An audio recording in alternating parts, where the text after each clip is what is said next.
Hey guys, it's Ian Lives. Now, some people have asked me since the year started what my favorite or what my most anticipated movie of the year was. And there's a lot of good stuff that's coming out. Like Maxine and Alien Romulus and Longlegs, a lot of horror films that I'm really excited for. But one that really piqued my interest from the very start was this movie called I Saw the TV Glow. One of the main reasons why it caught my eye so much was the cast. I love Justice Smith. I've been following him since he's been really on the come up. He's been in a lot of stuff, and everything he's been in, I've liked him in. For example, he was in the Quarry game, which I think was just an incredible game. If you're a horror fan and you haven't played the Quarry, I highly recommend it. It's one of those games where your choice kind of changes the story, and I had a blast with that game. And it also had Bridgette Lundy-Paine. Now, I don't know much about them, but they were in a show called Atypical, which I really enjoyed that show, and they were kind of the best character in that show. So those two people together really had me interested, and it's also directed by Jane Schoenbrun, I think is how you pronounce their name. Now, I was unfamiliar at the time that I was really excited for this, but they directed the movie You're All Welcome to the World's Fair, which I remember when that came out, it got some buzz, very diverse, but it got a lot of buzz. I ended up watching that a couple months ago, and I really enjoyed it. It's one of those movies that's very weird and strange with what it does, but it sticks in your mind. Very similar to the film that I'm about to talk about. After watching World's Fair, I really got excited for I Saw the TV Glow. Because this really felt like Jane's first debut, even though World's Fair was their first debut. This one has a pretty big budget. It's getting kickstarted by A24, which I think also did World's Fair, if I'm not wrong. Let me look that up real quick. So I'm not sure. I thought that they did.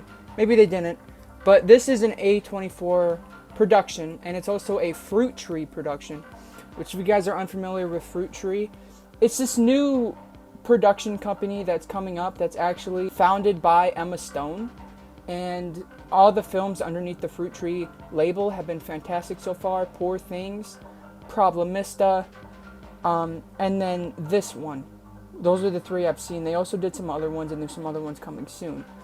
So I was excited from the get-go for that reason, having all that attached to it. Now, also seeing some of the stills and seeing the neon aesthetic, I really knew nothing about the movie, even after watching the trailer. I will say the trailer makes the movie seem a lot weirder than what it is. Even after watching the trailer, I kind of got a little less excited for the movie. Now, for me, weird movies are very hit or miss. I either connect with the movie a lot when it's weird, or the movie's too weird and I get lost and I get bored. There's two sides of the coin. There really isn't any in between. And I'll get to what I thought about the weirdness of TV Glow. And also, of course, this movie is labeled as a horror drama, which I will also talk about if it's an actual good horror movie as well. So I'm just going to dive in. I went to the theater. It held a very good place in my heart, because this is actually my first theater experience alone, with no family. I'm growing up, and I knew that this was a movie that my family wouldn't like, because it's very different, it's very weird, and I just knew that it wouldn't be their thing, so I wanted to watch it alone. And it was an experience. I was kind of nervous, as you can tell in the picture of me in the theater. I look very uncomfortable. But I had a great time. I was the only one in there besides somebody else. There was one female in there. And they sat right in front of me. And that was it. There was no one else in the theater. So as far as theater experience goes, it was very calm. So going into the movie, going into the pros. I'll go into the pros because there's a lot of them. And there's not a lot of cons. I'll say that right away. Now the pros is I really like how they handled this nostalgia kick. We've been seeing this a lot lately where movies are trying to benefit off nostalgia. And unfortunately, most recently, how they're benefiting off nostalgia is by remaking and rehashing old ideas from the 80s and 90s, which I'm not a huge fan of. But I've been thinking of doing a whole podcast episode on that, so I won't dive into that. This one takes the nostalgia of 90s and makes it its own thing. I want you to imagine, now I didn't grow up with this, but the network Snick, which was Saturday Night Nick, where they played Are You Afraid of the Dark? And I think I've heard, I didn't grow up with that. Same with Buffy the Vampire Slayer. I did not grow up with those, but I've heard that those two were huge inspirations for this movie, for the show that's captivated in this movie. To give a quick plot synopsis, basically it takes place in the 90s, and you got this kid who really wants to watch this show called The Pink Opaque. He sees ads of it all the time on his TV, but his mom won't let him stay up late enough to watch it because it airs at 10:30 at night, and his bedtime's 10:15. So he really wants to see this show. He goes to, I think it's like a parent conference for school. It's something like that. They're at a school, and he sees this girl that's older than him. That character is played by Bridgette Lundy-Paine. Basically, they're reading a Pink Opaque book, which gets the kid Owen very excited. And once he tells her that he can't watch the Pink Opaque, she lets him come over to her house and watch the show. Now, that's basically the easiest way to describe the main plot, is it really dives into this show, this 90s nighttime type kids show, which I'll say right off the bat, another pro about that is it was beautifully executed. There's scenes where you're watching the show and they have like the TV PG in the corner, and they have like the advertisements in the bottom, like the channel and what's coming on next. I thought that was very immersive and very well done. The film grain and the VHS effect when you're in the show is also very well done. And the acting felt very cheesy and kid show-like when you're ported into the Pink Opaque show. I don't want to spoil anything, but basically this movie is a big metaphor for the most part, which is why hopefully I'm reviewing this good enough. Because this is one of those movies where there's a lot of metaphors, there's a lot of different ways to take the different things that are talked about. A lot of the reviews I've seen, people are taking it a bunch of different ways. The director, Jane Schoenbrun, sorry, I don't know how to pronounce her name. They have said on interviews that this is basically based on their experience growing up as trans and having to hide their identity and all that, which obviously I don't connect to that, and a lot of people don't connect to that, which is where other people are finding different ways to connect to the movie, which I'll dive into how I connected to the film in a little bit. But I thought that was really cool.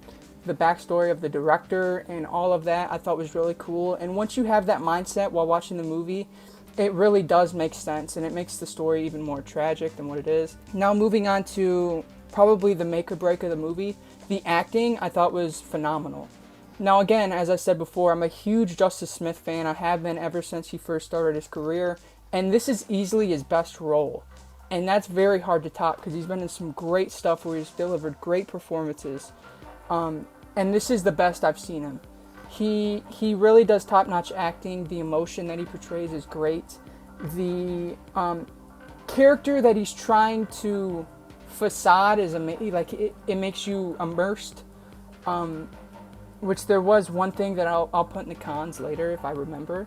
I just thought it was phenomenal. Everyone did great. Bridgette Lundy-Paine, they did phenomenal as well.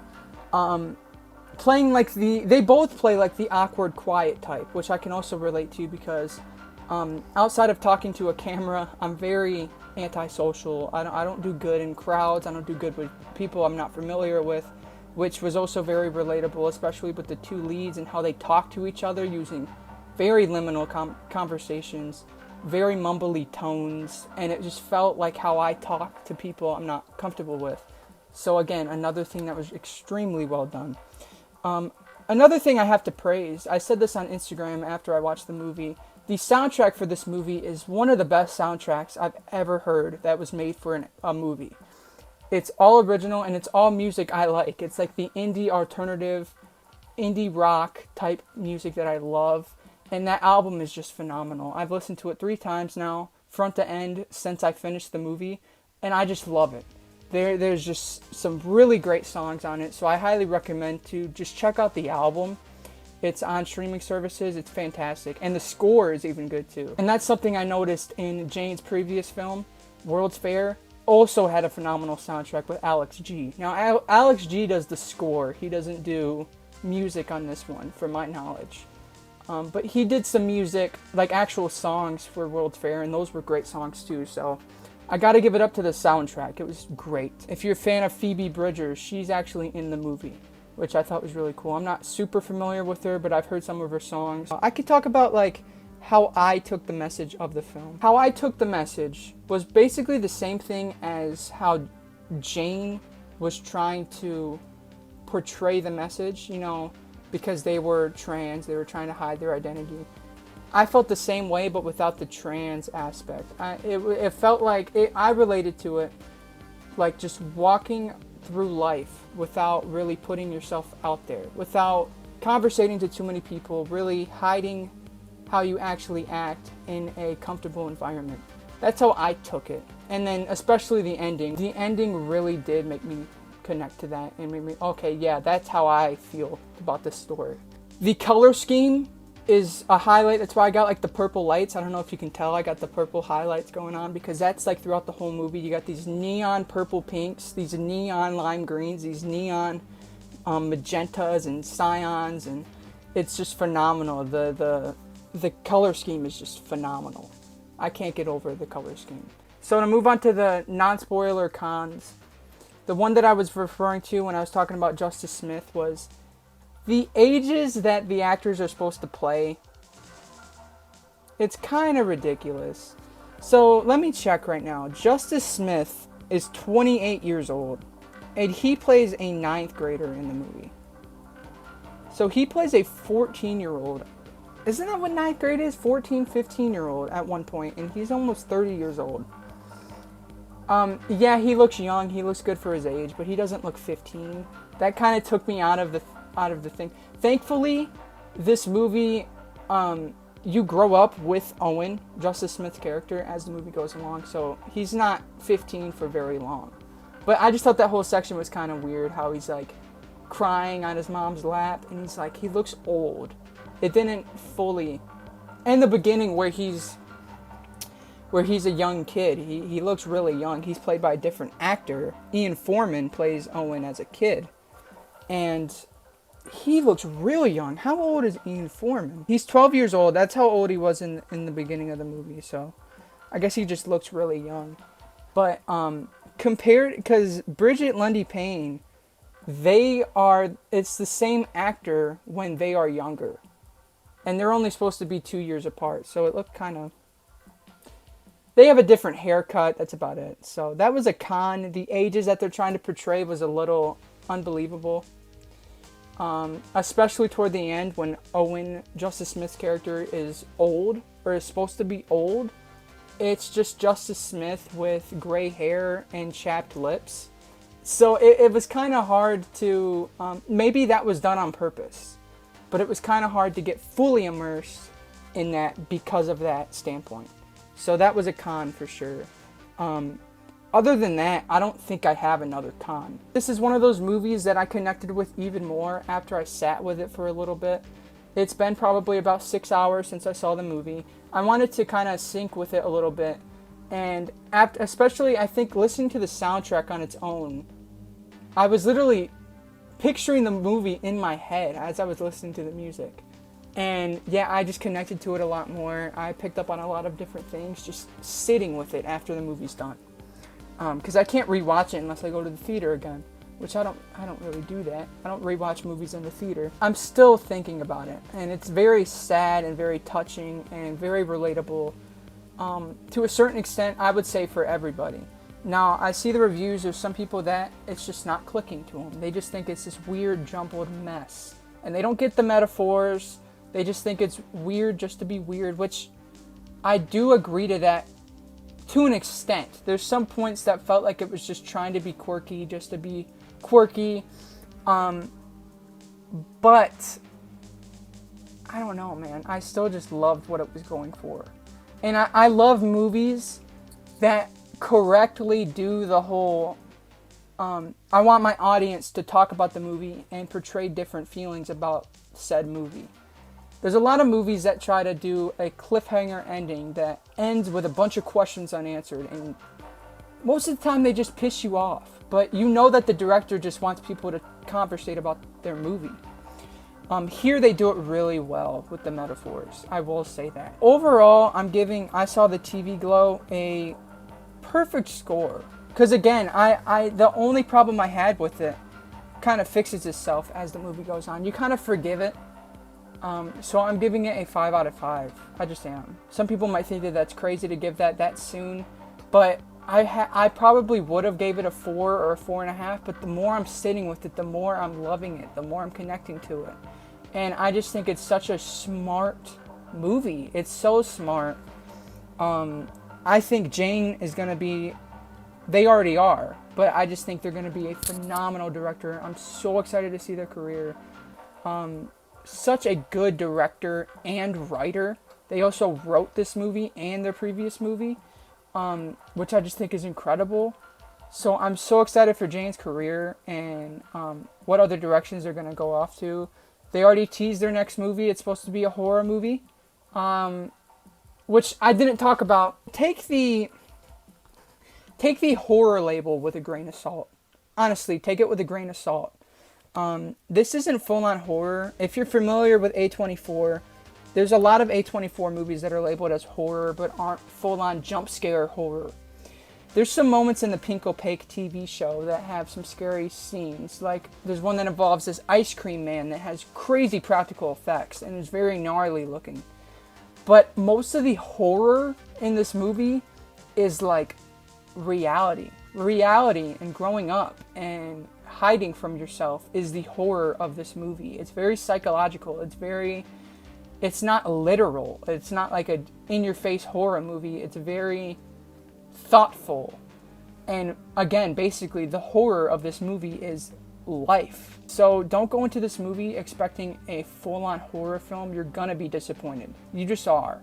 It definitely has horror themes. It's definitely horror adjacent to a scent, and there's definitely segments of the film that are full-on horror. Again, the Pink Opaque show has some very gnarly and creepy visuals, and the overall tone of the movie is very unsettling and creepy, especially that ending scene. But it's never full-on horror, so I will say that. But again, 5 out of 5 for me on I Saw the TV Glow. I'm so sad. I'm so glad. I almost said I'm so sad. I mean, I am. This movie kind of broke me. I didn't cry, because I don't really cry that much when I watch movies, but it had me thinking a lot. You know, it's one of those. It's a thinker. I'm so glad that I saw it in theaters, because it was such a visually stunning movie. Unlike Late Night with the Devil, which my selling point to seeing that in theaters was the sound design, because I really did think the sound design in that was incredible. It was all muffled. It really did sound like you were watching an old broadcast. This movie doesn't have jaw-dropping sound design, but the visuals, dude, those neon lights in that dark theater with the huge screen is just incredible. It is actually incredible.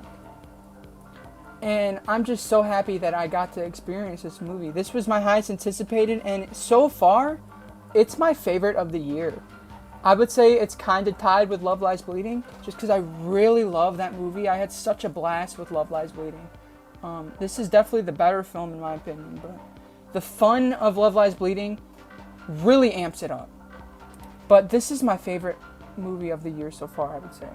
And it's definitely lives up to my anticipation. I'm sad that it's not connecting with everybody, because I want everyone to love this movie. I want everyone to have a spot to connect with this movie.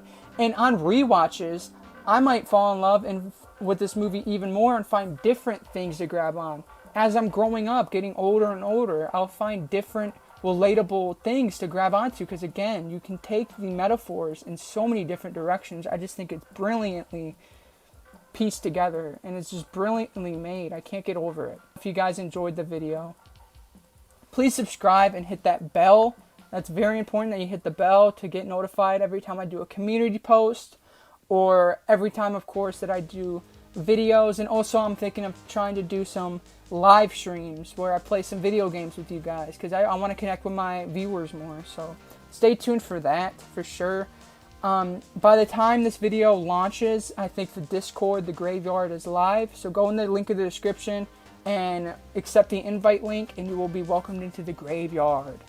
And you can talk to me personally on there. You can just talk to the people that are also joined in there. There's different channels. And I really hope that my Discord takes off. I thought that was a brilliant idea that someone suggested. And then follow my Instagram at ianlives_. And follow my Letterboxd at wehateian. And follow my TikTok at ianlives_.